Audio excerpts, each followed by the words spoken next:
विद्यार्थी मित्रों, गया लेक्चर में આપણે કેટલાક દાખલા જોયેલા હતા। બીજા આપણે દાખલા જોઈએ કે 1 લિટર 0.50 મોલર AgNO3 ના દ્રાવણમાં નિષ્ક્રિય વિદ્યુત ધ્રુવ ડુબાડી 0.50 એમ્પિયર વિદ્યુત પ્રવાહ 12 કલાક માટે પસાર કરતા કેટલા ગ્રામ ચાંદી મળશે? દ્રાવણની સાંદ્રતામાં કેટલો ઘટાડો થશે? જો મિત્રો, તમને એમ્પિયર અને સમય આપેલો છે। એમ્પિયર ને સમય આપેલો હોય એટલે સૌથી પહેલા શોધવાના આપણે ક્યુ। ક્યુ બરાબર શું થાય?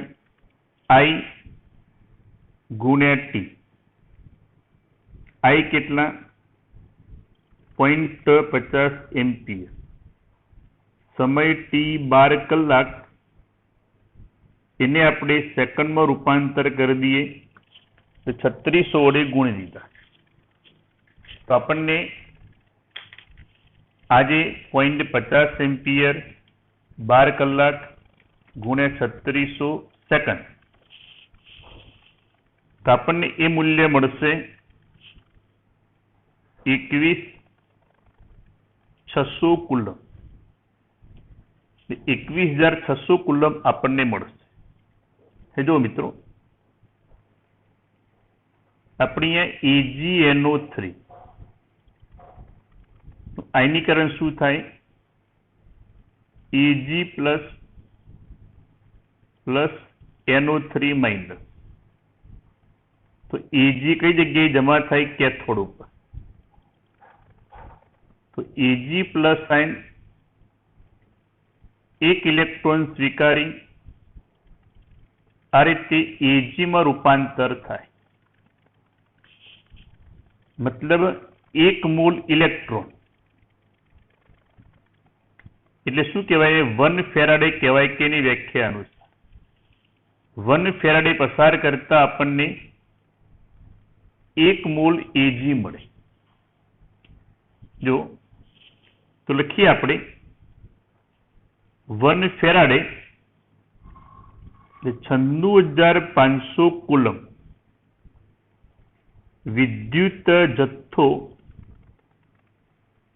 પસાર કરતા 1 મોલ Ag મળે। तो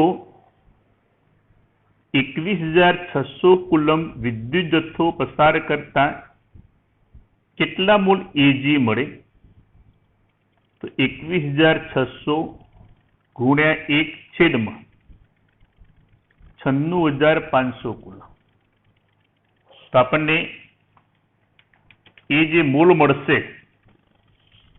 કેટલા મોલ મળશે? 0.2238 મોલ આપણને મળે। એનું વજન, तो मोल बराबर शू थाय? वजन भाग्या परमाणु भार। तो वजन बराबर मोल गुण्या एनो परमाणु भार, मोल 0.2238 परमाणु भार 108। એટલે આપણને એ જે વજન મળશે એ 24.17 ગ્રામ આપણને Ag મળે। ધ્યાન આપજો। બીજો પ્રશ્ન આપણે સાંદ્રતામાં કેટલો ઘટાડો થાય? જો ધ્યાન આપજો, હું જે બોલું એ દ્રાવણની સાંદ્રતા એની અંદર રહેલા આયનો ઉપર આધાર રાખે। જો Ag નું Ag માં રૂપાંતર થાય તો દ્રાવણની સાંદ્રતામાં હંમેશા ઘટાડો થાય। Ag નું Ag માં રૂપાંતર થાય તો સાંદ્રતામાં કેટલો ઘટાડો થાય શોધવા માટે ધ્યાન આપજો। અહીંયા Ag નું કેટલા મોલ Ag માં રૂપાંતર થયું એ મોલની આપણે સાંદ્રતા શોધી કાઢી। અને એ જે સાંદ્રતા મળે એ સાંદ્રતામાં થયો કહેવાય ઘટાડો. ફરી જો Ag પ્લસનું Agમાં રૂપાંતર થાય તો દ્રાવણમાં Ag પ્લસ આયનની સાંદ્રતામાં શું થાય? ઘટાડો. એટલે દ્રાવણની સાંદ્રતામાં થાય ઘટાડો. કેટલો ઘટાડો થાય? તો અહીંયા Ag પ્લસનું જેટલા મોલ Agમાં રૂપાંતર થયું એ મોલની આપણે સાંદ્રતા શોધી કાઢી. તો અહીં Ag પ્લસનું Agમાં 0.2238 મોલ રૂપાંતર થયું. તેની સાંદ્રતા કેટલી? તો સાંદ્રતા બરાબર શું થાય? મોલ પ્રતિ લિટર. કેટલા મોલ? 0.2238. કેટલા લીટર? તો રકમ તમને આપી 1 લીટરમાં. માટે 0.2238 મોલર સાંદ્રતાની અંદર ઘટાડો થાય. આપણને માગ્યું સાંદ્રતામાં કેટલો ઘટાડો થાય એ આપણે શોધી કાઢ્યું. કેટલા મોલર સાંદ્રતા વિદ્યુત વિભાજન થયા વગરની બાકી રહેશે? તો આપણે વિદ્યુત વિભાજન થયા વગરની બાકી રહેતી સાંદ્રતા આપણને અહીંયા પ્રશ્ન પૂછ્યો નથી, ખાલી આપણે શોધીએ છીએ. તો 0.50 મોલર હતી, 0.2238 મોલર ઘટાડો થયો, તો કેટલી બાકી રહે? તો આપણે 0.50 માંથી 0.2238 બાદ કરી દેવાની. તો 0.2762 મોલર આટલી સાંદ્રતા વિદ્યુત વિભાજન થયા વગરની બાકી રહેશે.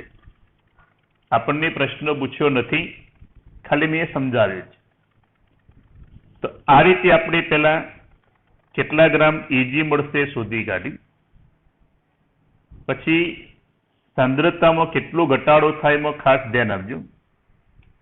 અહીંયા જેટલા મોલ Ag પ્લસનું Agમાં રૂપાંતર થાય તો એટલા મોલ સાંદ્રતામાં ઘટાડો થશે.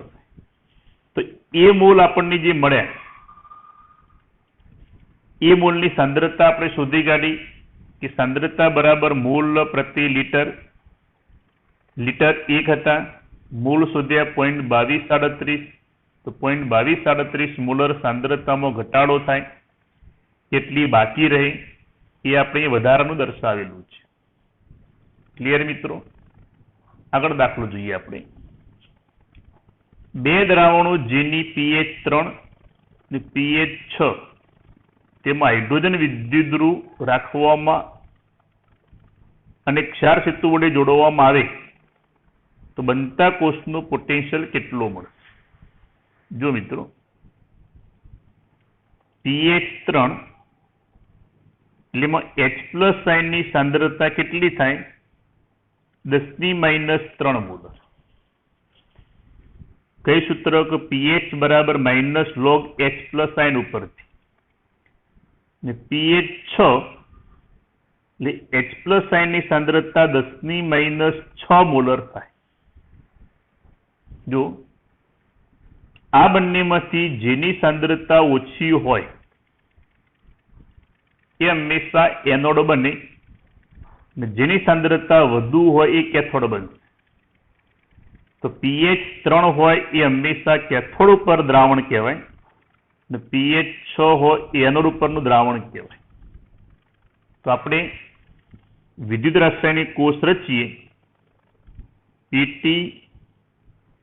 Pt/H2 1 બાર અથવા 1 વાતાવરણ /H+ આયન સાંદ્રતા 10⁻6 molar double oblique H+ ion 10⁻³ molar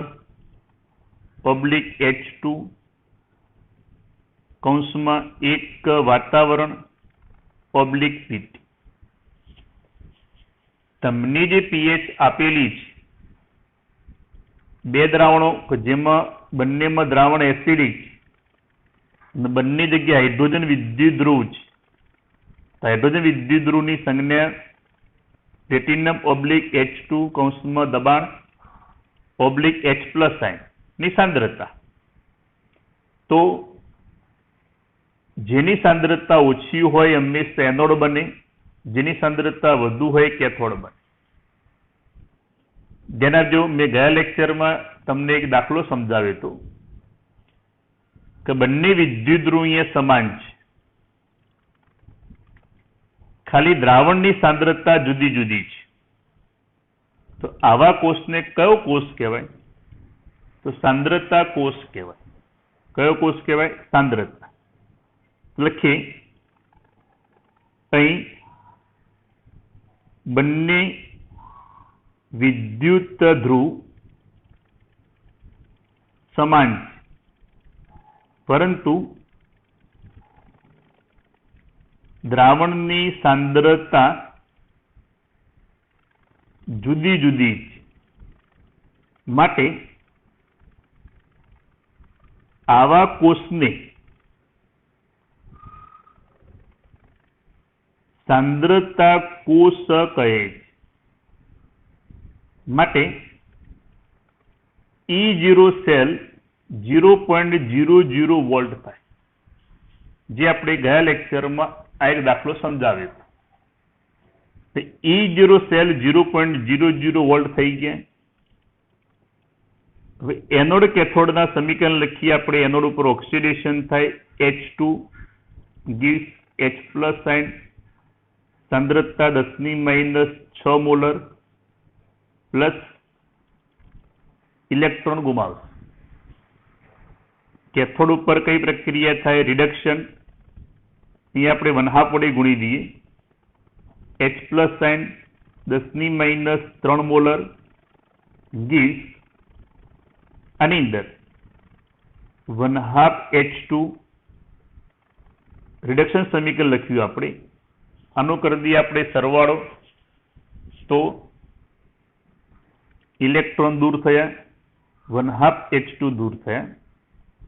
H+ sign 10⁻3 molar gives H+ sign 10⁻6 molar.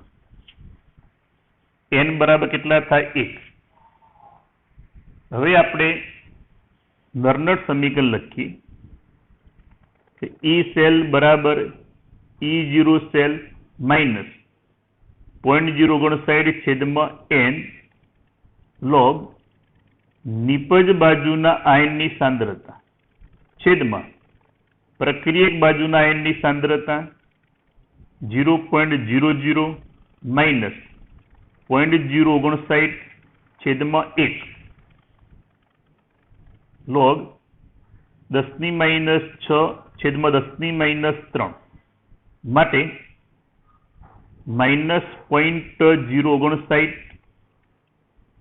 log 10⁻3 માટે -0.059 -3 log 10 ની કિંમત શું થાય? 1.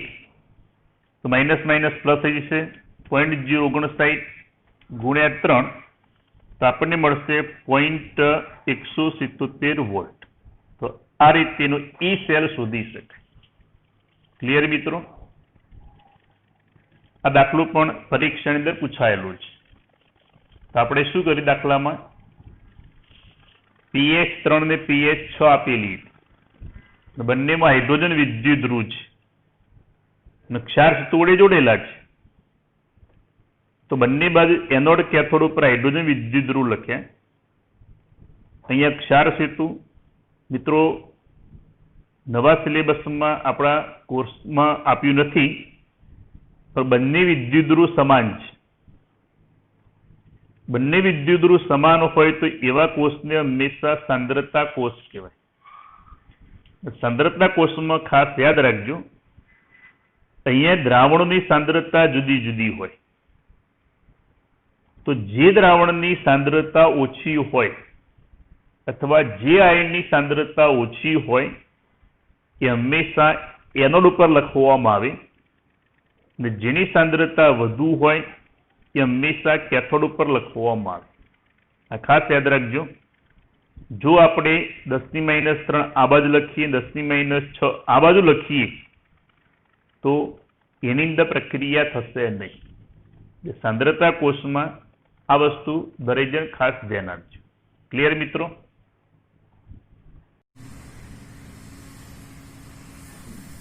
બીજો દાખલો જોઈએ મિત્રો। 400 ml 0.04 મોલર AgNO3 દ્રાવણના વિદ્યુત વિભાજન દરમિયાન Ag નું સંપૂર્ણ નિક્ષેપણ કરવા 4.5 એમ્પિયર પ્રવાહ કેટલા સમય માટે પસાર કરવો પડશે? સંપૂર્ણ નિક્ષેપણ કરવા એ આપણે જોઈએ AgNO3 નું આયનીકરણ શું થાય? Ag પ્લસ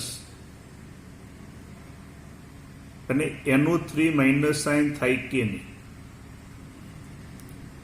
જો આની સાંદ્રતા 0.04 મોલર હોય તો આની પણ 0.04 મોલર, આ પણ 0.04 મોલર થાય। હવે આપણે સંપૂર્ણ નિક્ષેપણ તો 0.04 મોલર AgNO3 માં Ag પ્લસના મોલ કેટલા હશે? જેટલા મોલ મળે સંપૂર્ણ આપણે Ag માં રૂપાંતર કરી દઈએ તો આપણે Ag પ્લસના મોલ તો એ શોધીએ તો સાંદ્રતા બરાબર મોલ પ્રતિ લિટર થાય। તો મોલ કેટલા? સાંદ્રતા ગુણ્યા લિટર, સાંદ્રતા આપી 0.04 ને આપણને લિટર એટલે 0.4 લિટર થાય કે નહીં? કારણ કે આપણને 400 ml આપેલું છે તો 0.04 ગુણ્યા 0.4 એટલે 0.016 મોલ। અહીં એટલે આપણને આટલા Ag પ્લસના મોલ મળશે। અહીં Ag પ્લસના 0.016 મોલનું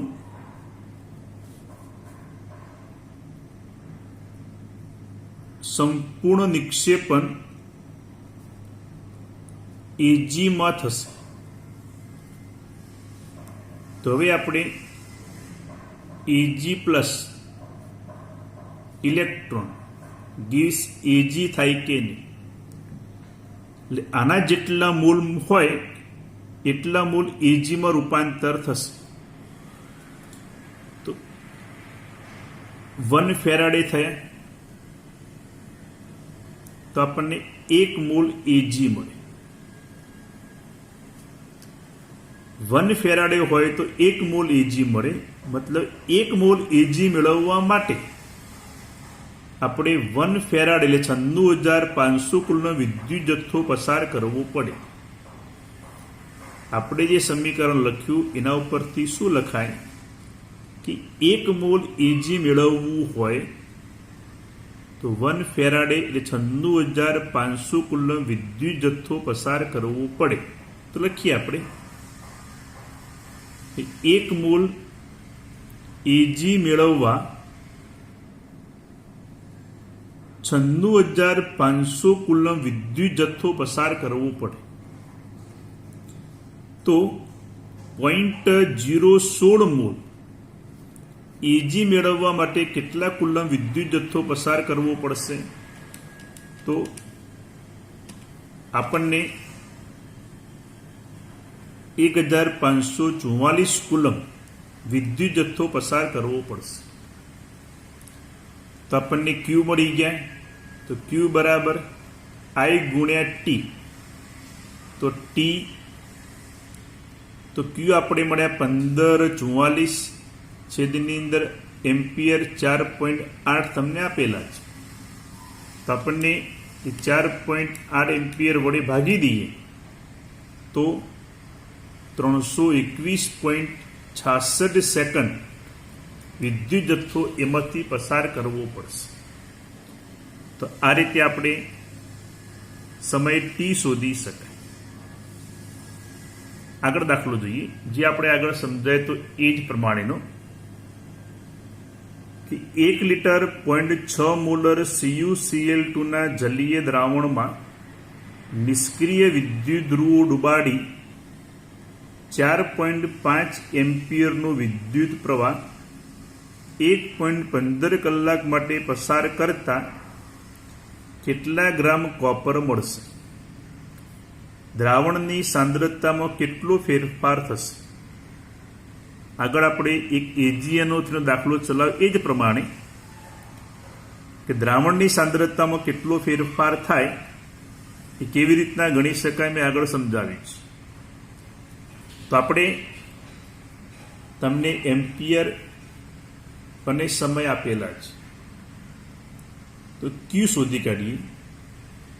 ક્યુ બરાબર આઈ ગુણ્યા ટી. આઈ કેટલા આપ્યા તમને? 4.5. સમય 1.15 કલાક સેકન્ડમાં રૂપાંતર કરી દઈએ આપણે. તો એ આપણને 4.5 એમ્પિયર 1.15 કલાક ગુણ્યા 3600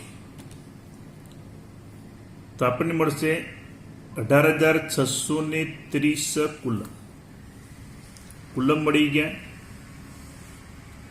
હવે આપણે CuCl2 આયનીકરણ શું થાય? Cu+2 2Cl-. તો કેથોડ ઉપર રિડક્શન સમીકરણ લખીએ આપણે કે Cu+2 આયન 2 ઇલેક્ટ્રોન સ્વીકારી Cu માં રૂપાંતર થાય. મતલબ 2 ફેરાડે આપણને 1 મોલ મળે. એ લખીએ 2 ગુણ્યા 96,500 કુલમ વિદ્યુત જથ્થો પસાર કરતા 1 મોલ કોપર આપણને મળે. તો 18,630 કુલમ વિદ્યુત જથ્થો પસાર કરતા કેટલા મોલ મળે? 18,630 ગુણ્યા 1 છેદમાં 2 ગુણ્યા 96,500 તો આપણને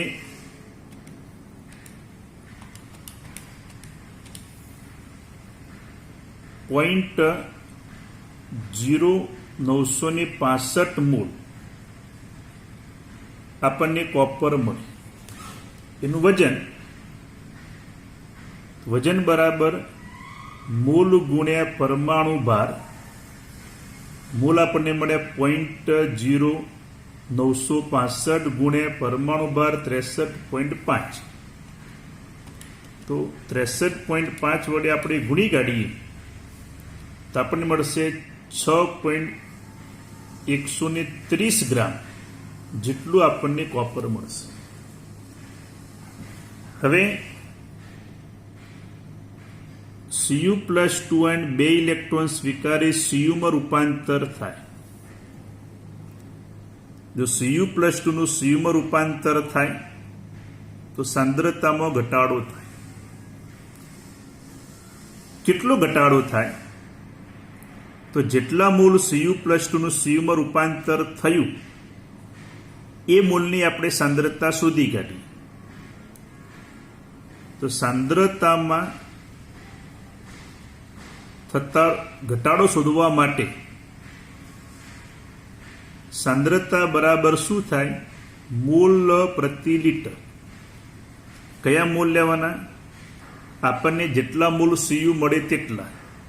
તો 0.0965 કદ તમને રકમમાં આપ્યું 1 લિટર. તો 0.0965 મોલર સાંદ્રતામાં શું થયું? ઘટાડો. તો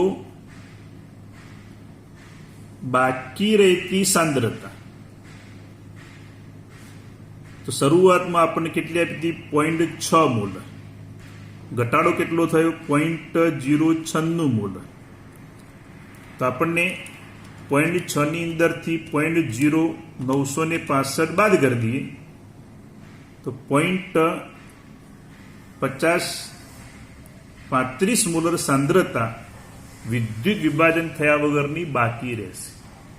તો આવો દાખલો આપણે આગળ સમજાવી પ્રમાણેનો છે, તેને આ રીતે ફરી ગણી શકાય. આગળ જોઈએ. ક્રોમિયમ પ્લેટિંગ કરવા માટે ઋણધ્રુવ તરીકે આયર્ન પ્લેટ, ઋણધ્રુવ શું કહેવાય? કેથોડ. આયર્ન પ્લેટ ધરાવતા CrCl3 ના દ્રાવણમાં 10 એમ્પિયર વિદ્યુત પ્રવાહ 1221 સેકન્ડ સુધી પસાર કરવાથી પ્લેટનું વજન વધીને 221.84 ગ્રામ થાય છે. તો આ વિદ્યુત વિભાજન કોષની ક્ષમતા કેટલી હશે? મિત્રો ધ્યાન આપજો. 10 એમ્પિયર 1221 સેકન્ડ સુધી આપણે પસાર કરીએ તો પ્રેક્ટિકલ રીતે આપણને ક્રોમિયમનું વજન કેટલું મળે? તો પહેલા પ્લેટનું વજન કેટલું હતું? તો વધીને 221.84 ગ્રામ થયું. તો શરૂઆતમાં ક્રોમિયમ પ્લેટનું વજન આપણને અહીંયા લખી દઈએ. શરૂઆતની અંદર 220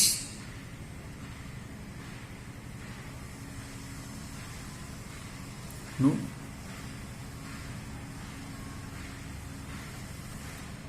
શરૂઆતનું વજન 220 ગ્રામ છે. મેં રકમમાં લખવાનું રહી ગયેલું છે, પણ એફીની પ્લેટનું શરૂઆતનું વજન 220 ગ્રામ છે. તો સૌથી પહેલા આપણે એફી પ્લેટ ઉપર જમા થતું ક્રોમિયમનું વજન તો 221.84 માઇનસ 220, તો આપણને કેટલું મળશે? 1.84 ગ્રામ ક્રોમિયમ એફી પ્લેટ ઉપર, ક્રોમિયમ એ એફી પ્લેટ ઉપર જમા થયું ગણાય. મિત્રો મેં રકમમાં લખવાનું રહી ગયેલું છે. ક્રોમિયમ પ્લેટિંગ કરવા માટે ઋણધ્રુવ તરીકે આયર્ન પ્લેટ ધરાવતા એ આયર્ન પ્લેટનું વજન શરૂઆતનો 220 ગ્રામ છે, જે મેં રકમ અહીંયા લખી દીધેલું છે. તો એનું વજન વધીને થયું 221.84 ગ્રામ. ક્રોમિયમ જમા થયા પછી તો જમા થતા ક્રોમિયમનું વજન આપણે શોધી કાઢ્યું 1.84 ગ્રામ. હવે આપણે Q બરાબર I ગુણ્યા T ઉપરથી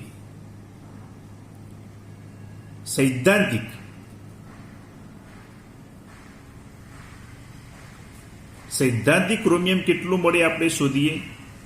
10 એમ્પિયર, સમય 1221, તો 12210 કુલમ આપણને વિદ્યુત જથ્થો એમાંથી પસાર થાય છે. હવે આપણે CrCl3, તો Cr plus 3 plus 3 times Cl minus sign થાય.